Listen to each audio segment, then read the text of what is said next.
Hi, I'm Katie Swisher. It's really good to meet you today. I'd like to tell you the story of how the Abyss poem came into being. So I was diagnosed with breast cancer in October last year, and being diagnosed is an interesting process because you start with going to the doctor for a routine exam, and then there's a question that comes back, and then they investigate a little farther, and then you hear that they need to investigate a little more, and then every time you get an answer back, it actually leads to more questions. And so it was early October when I got the first call back to check some things out, and then I had to have a biopsy, and then it was a matter of, yes, this is cancer. We don't know how far along it is, we don't know what kind it is, and so then having it removed. And then after that, getting another answer of, well, it's stage 1, so that means it's not in the lymph nodes. That's a good thing. And my friends and I were like, yay, we're celebrating we're celebrating cancer, stage 1, but there's a level of celebration that's appropriate in that. And then it was a matter of finding out more test results to determine if I needed to have chemotherapy or just radiation. And we were really, really hoping that I would not have to have chemo because, you hear horrendous stories about that and what it's like to go through.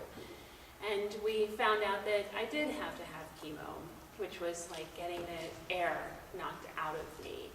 And knowing that God's in the midst of all of this, but just wondering, what is this all going to be like?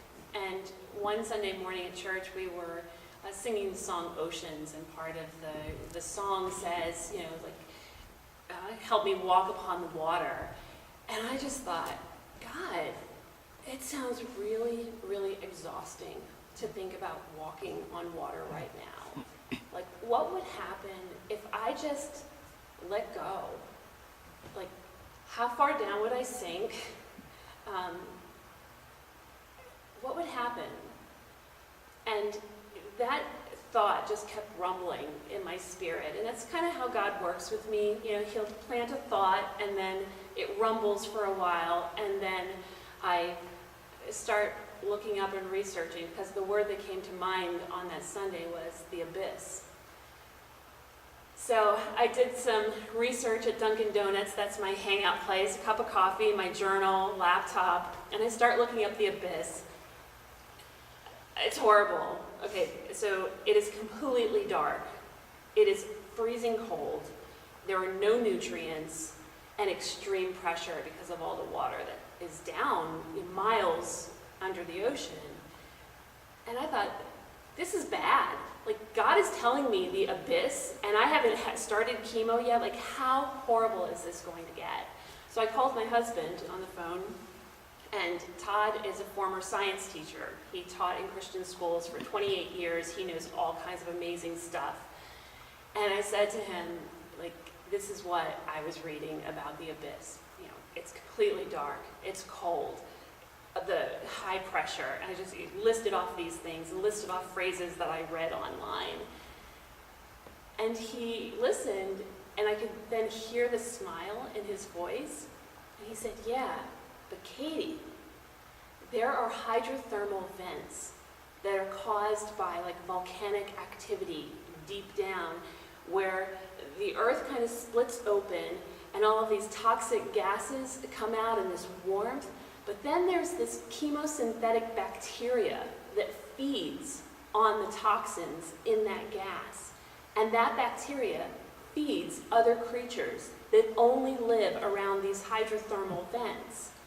And he said there's this whole life that is present around these vents because of the toxins that feed this bacteria. And I thought, of course there is. Of course, because this is God. This is what he does. He takes these horrendously dark places and he puts light in because of the light coming from the center of the earth. And then where it's cold, he brings this warmth, again, the warmth rising from the earth. Where there are no nutrients, he creates a creature that can feed off toxins, like thinking about chemotherapy and toxins and intentional poisoning of someone's body, and then there can be life from that. How insane. Like, how insanely God.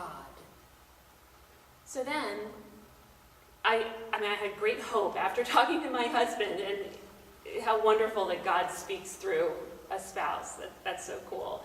So as scary as chemo was, at least I had this perspective of there can be life in the midst.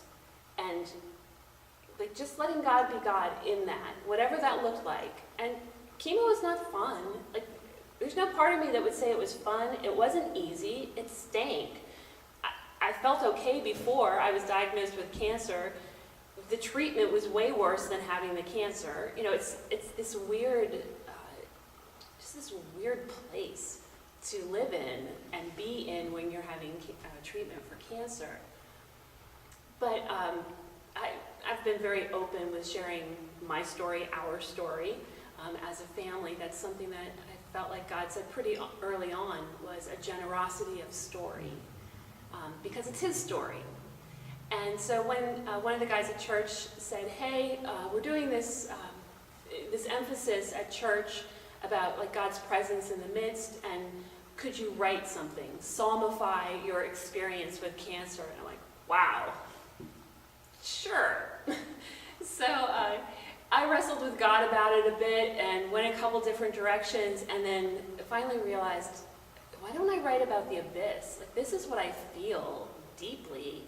And God, let's see what words come of this. And so that's where the poem came from, was,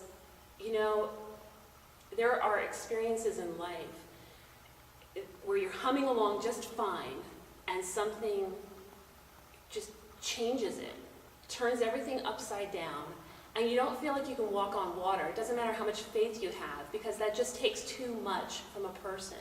And God says, let go. Like, I've got you. And it's okay to go to this place that you don't know about, but I'm there. And you're going to see things that you didn't even know existed. You didn't know could exist. And at the right time, you'll go back up. You'll get there. But hang out with me. See what I show you. See how good I am, even in the tough stuff. So, the abyss. And this over here is an art project that I've been in the midst of for a while. I figure it's okay that it's not done because I'm not really out of the abyss yet. So it's in process. But noxious gases, the bottom of the ocean, me, incomplete, and a lot of room to go up.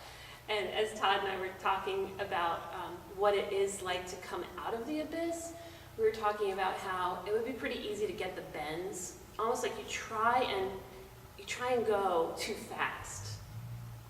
But really, what needs to happen is that there need to be pauses along the way to reacclimate.